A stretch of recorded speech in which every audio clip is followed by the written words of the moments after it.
Iran just walked into a trap so cleanly engineered that the Islamic Revolutionary Guard Corps may not even realize they sprung it themselves. On May 7th, three American guided missile destroyers sailed into the Strait of Hormuz, acting like wounded ducks, and the IRGC took the bait with everything they had: boats, drones, missiles, the entire Mosquito Fleet doctrine they had spent 3 decades perfecting. Not a single American ship was hit. And within minutes, the United States had a target package so detailed, so complete, that Iran's coastal defense network, the network Tehran believed was untouchable, hidden, deniable, was lit up like a Christmas tree on Pentagon screens.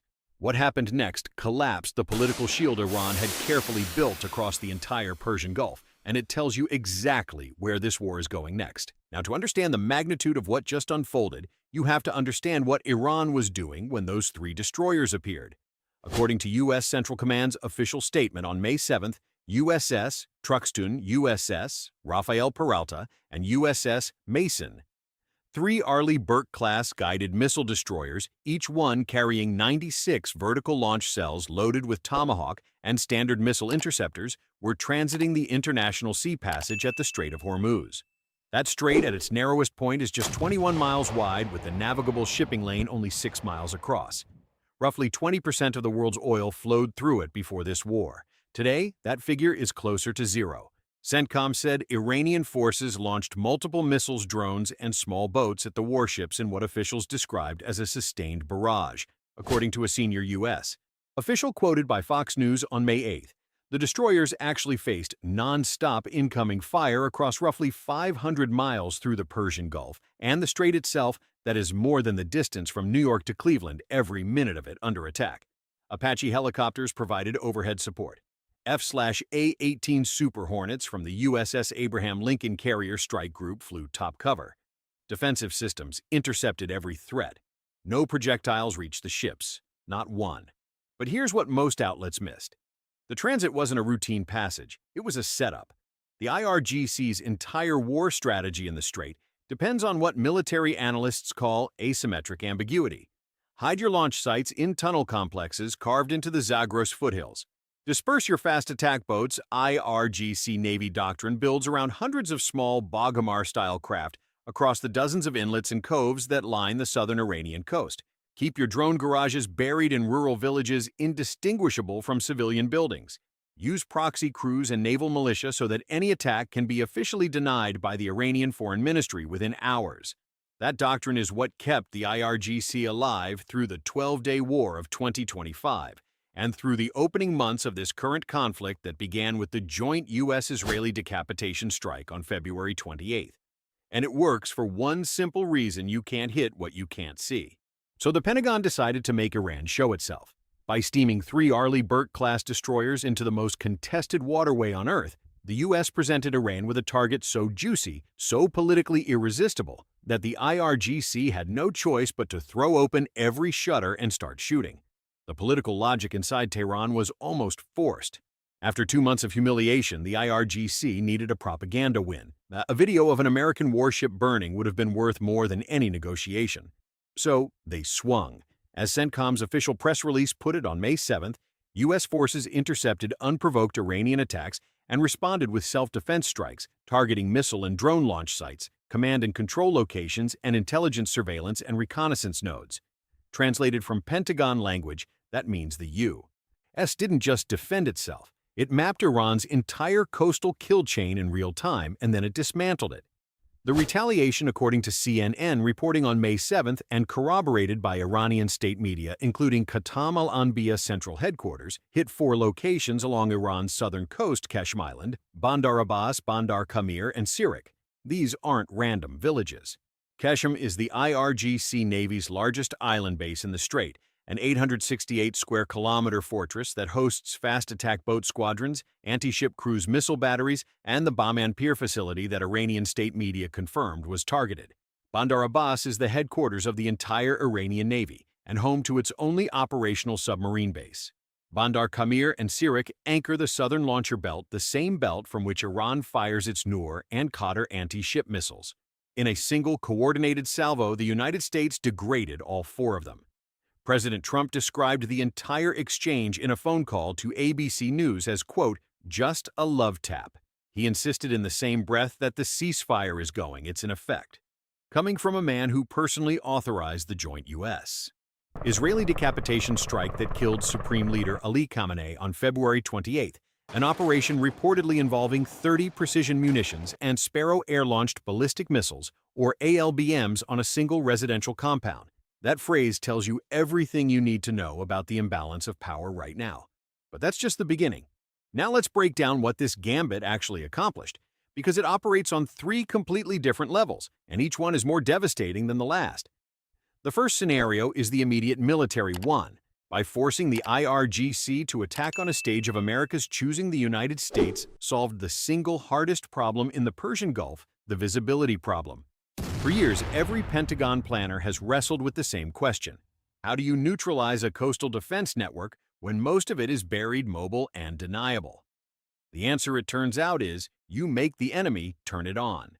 The moment Iranian crews powered up their fire control radars and rolled their launchers out of the caves, every American intelligence, surveillance, and reconnaissance asset in the region, known as ISR, locked onto them in real time. Forbes and the War Zone have both reported on the dense ISR fence the U.S. has built around Iran since the war began on February 28.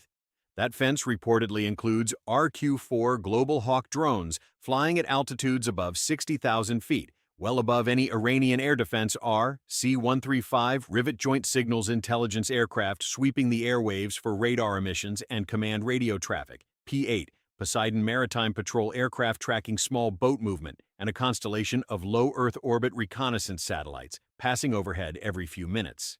The moment Iran shot that fence harvested coordinates. Within minutes, those coordinates became Tomahawk targets. The U.S. likely also fired Joint Air-to-Surface Standoff Missiles, or JASSMs, from F-15E Strike Eagles operating out of regional bases. Each Tomahawk Block 5 carries a 1,000-pound warhead and can be retargeted in flight. That means even if Iran tried to move a launcher between detection and impact, the missile could shift its aim point. And here's the brutal part. The IRGC's whole doctrine assumed that visibility was a binary: you were either seen or hidden. The U.S. just demonstrated that visibility is now a sliding scale. The longer you fire, the more you reveal. The harder you push, the deeper the database goes. Iran fired for hours. The Pentagon now has hours of geolocation data on systems that were supposed to remain invisible for the entire war. And Iran's most prized doctrine, the doctrine of remaining unseen, collapsed. There's another layer to this that almost nobody is talking about. By using only 3 destroyers as bait, the U.S. demonstrated that it can absorb a coordinated Mosquito fleet attack with just a fraction of the assets it has on station. The Abraham Lincoln Carrier Strike Group is in the region. So is the Gerald R. Ford. So are Marine Expeditionary Units, or MEUs, embarked on amphibious assault ships. So are nuclear-powered attack submarines, or SSNs, somewhere under the surface Tehran does not know where. If 3 destroyers can survive a 500-mile gauntlet of fast boats, drones, and missiles, what happens when the U.S. decides to send a full carrier strike group through? The implicit answer is the most chilling message Tehran could possibly receive. Iran cannot stop us from doing whatever we want in the Strait. The deterrent the IRGC was built to provide just stopped working in public view. The second scenario is the political one, and it might be even more important than the military one. For the past month, the Trump administration has been pushing what was originally branded as Project Freedom, a U.S. naval mission to escort and guide commercial shipping through the blockaded strait. According to NBC News on May 8, citing 2 U.S. officials, Saudi Arabia initially denied the United States access to Prince Sultan Air Base southeast of Riyadh and to Saudi airspace for the operation. Riyadh was reportedly blindsided by Trump's sudden Sunday announcement on Truth Social on May 3. Crown Prince Mohammed bin Salman didn't budge in the first phone call with Trump. The kingdom feared the operation was, quote, not well thought out and could result in escalation with Iran. Pakistan's Prime Minister Shehbaz Sharif and the Saudi Crown Prince jointly asked Trump to pause the operation.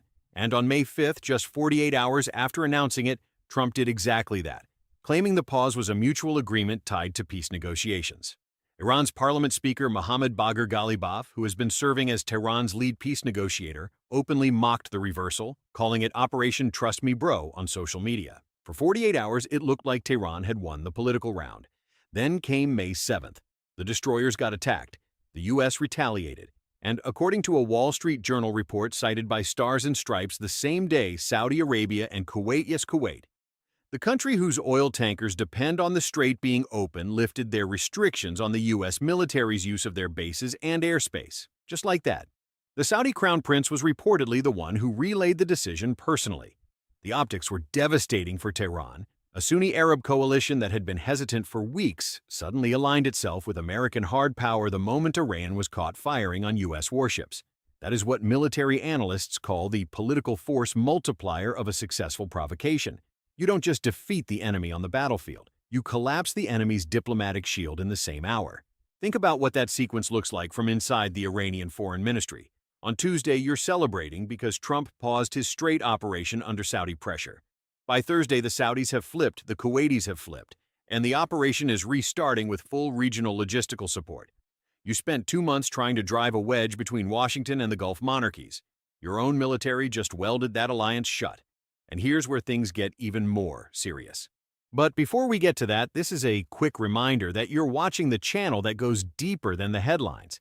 We dig through CENTCOM press releases, NBC and Reuters reporting, Wall Street Journal scoops, and Iranian state media, so you don't have to.